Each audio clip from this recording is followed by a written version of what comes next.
एक दिन बुद्ध अपने ध्यान में बैठे थे कि वहाँ पर एक आदमी आया। ये आदमी अपने आलसीपने से बहुत ज्यादा परेशान था। आलसी आदमी गौतम बुद्ध से बोला, महात्मा जी मेरी मदद कीजिए, मैं अपने आलस्य से बहुत ज्यादा परेशान हूँ। आप ही कोई उपाय बताइए जिससे मैं आलसीपन से छुटकारा पा सकूं। गौतम बुद्ध ने उस व्यक्ति से कहा, पहले मुझे यह बताओ कि तुम्हें क्यों लगता है कि तुम आलसी हो। आलसी आदमी बोला, सिर्फ मुझे नहीं, मेरे परिवार वालों को और मेरे आसपास के सभी लोगों को ऐसा लगता है कि मैं आलसी हूँ। गौतम बुद्ध ने फिर उससे पूछा, क्या तुम जानते हो आलस्य होता क्या है?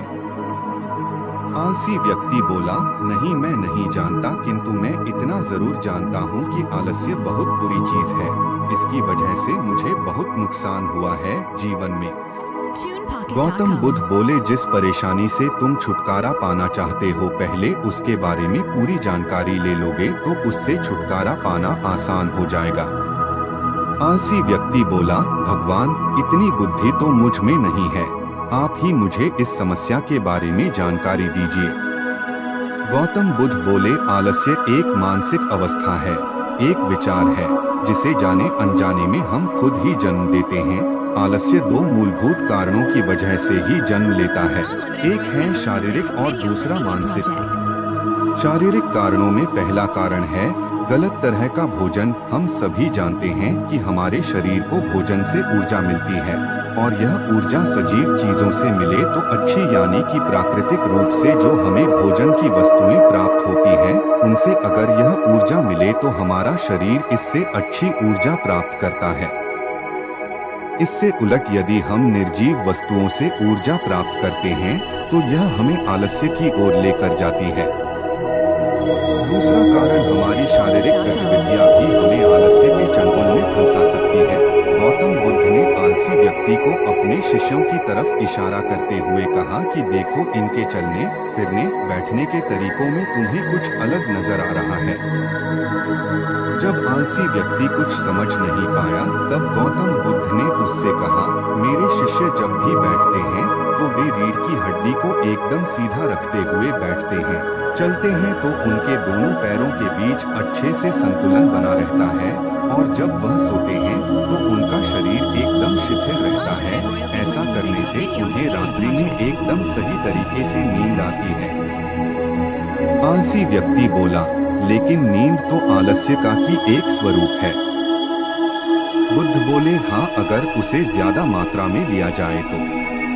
बुद्ध ने इस बात को आगे बढ़ाते हुए कहा, नींद कम मात्रा में लोगे तो तुम्हें अगले दिन थकान महसूस होगी और ऐसा करने से ज्यादा आलस्य शरीर में आएगा। नींद ज्यादा लोगे तब भी यही परिणाम होगा, इसीलिए नींद को ना ज्यादा ना कम, एकदम सही मात्रा में लेना अति आवश्यक है। आलसी व्यक्ति बोला, हाँ, यह तो मैंने भी अनुभव किया है। बुद्ध बोले, अब मानसिक कारणों के बारे में जान लो। मानसिक कारणों में सबसे पहले हैं हमारी पुरानी गलत धारणाएं। अक्सर ऐसा होता है कि हम पहले जिन कामों में असफल हो चुके हैं, हमारे अंदर ऐसी भावनाएं बन जाती हैं कि हम उस काम में हमेशा असफल होते रहेंगे, जिस वजह से हमें उस काम को करने में आलस आता है। ऐसी धारणाओं से छुटकारा पाने का एकमात्र उपाय यह है कि हमें अपने मन को यह समझाना चाहिए कि पिछली बार हम जब उस काम में असफल हुए थे तो हम उसके बारे में जितना जानते थे, अब हम उस काम के बारे में उससे ज्यादा जानते हैं, क्योंकि असफल होने के बाद हम उससे काफी कुछ सीखे भी हैं। बुद्ध बोले, दूसरा कारण है आलसी और कामचोर लोगों की संगत। कई बार ऐसा होता है कि हम आलसी नहीं होते, मगर जिनके साथ हम रहते हैं हम उन जैसे बनने लगते हैं। इससे छुटकारा पाने का उपाय बहुत सरल है। कामचोर और आलसी व्यक्तियों से दूर रहो। ऐसे व्यक्तियों की संगत में रहो जो अपने काम को बड़ी लगन से करते हैं और तुम्हें कुछ सिखा पाए। गौतम बुद्ध ने तीसरा कारण बताते हुए कहा, यह कारण आलस्य के लिए सबसे बड़ा कारण है। काम को कल पर टालते रहना, यह कारण इतना शक्तिशाली है कि किसी भी व्यक्ति को बर्बाद कर सकता है। इससे बचने का सबसे आसान उपाय यह है कि जो काम जितनी जल्दी संभव हो उतनी जल्दी कर दिया जाए। गौतम बुद्ध ने आलसी व्यक्ति से एक सवाल पूछा, मान लो तुम किसी रेगिस्तान में फंस गए हो और तुम्हें प्यास लगी है, तो तुम क्या करोगे? आलसी व्यक्ति बोला, मैं जल्दी ही रेगिस्तान के आसपास कोई गांव की तलाश करूंगा या ऐसी जगह की तलाश करूंगा जहां पर मुझे पानी मिल सके। गौतम बुद्ध बोले, अगर तुम्हें काफी देर ढूंढने पर भी पानी ना मिले तब तुम क्या करोगे?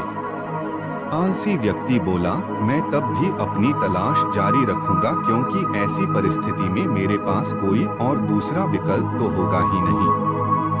गौतम बुद्ध बोले, बिल्कुल सही, और यही है मानसिक स्तर पर आलस्य का चौथा कारण किसी भी निश्चित लक्ष्य का ना होना, यह भी आलस की ओर लेकर जाता है।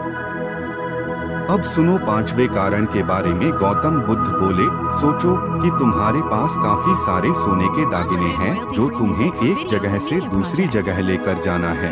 तुम चलते चलते थक जाते हो और किसी पेड़ के नीचे बैठ जाते हो और तभी तुम्हें दूर से तुम्हारी तरफ दौड़कर आ रहे डाकू दिखाई देते हैं।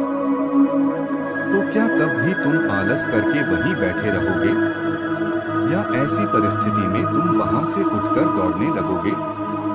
आलसी व्यक्ति बोला, जी मुझे वहां से दौड़ना ही पड़ेगा, नहीं तो मेरी जान और सोने के दागिने दोनों खतरे में पड़ जाएंगे। बुद्ध बोले, यानी कि तुम्हारे पास एक ठोस वजह होगी दौड़ने के लिए। यही है आलस्य का पांचवा कारण, किसी भी काम के लिए ठोस वजह का ना होना।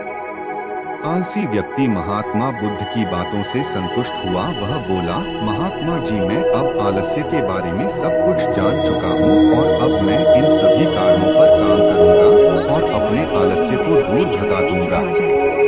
दोस्तों, आशा करता हूँ गौतम बुद्ध और आलसी व्यक्ति की कहानी आपको अच्छी लगी होगी और इसे पढ़ने के बाद अब आप कभी भी जीवन में आलस नहीं करेंगे।